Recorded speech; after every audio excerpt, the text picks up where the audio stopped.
خب بچه این دکل برقه دیگه، درسته؟ شما بغلش رد میشید خیلی حس خاصی بهتون دست نمیده که حالا چه حرکتی میتونید باش بزنید، ولی این مورد راجع به همه صدق نمیکنه. ببینید چی دارم من اینجا، یه گونه نایاب از کمپر رو پیدا کردم که چسبیده بالای دکل برق.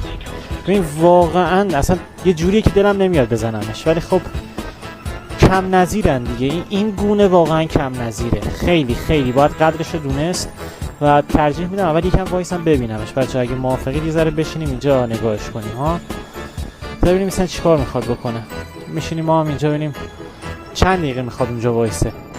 بچه میبینیدشون بالا خیلی آروم و ریلکس. دمت کرد، چه حرکتی هم میکنه.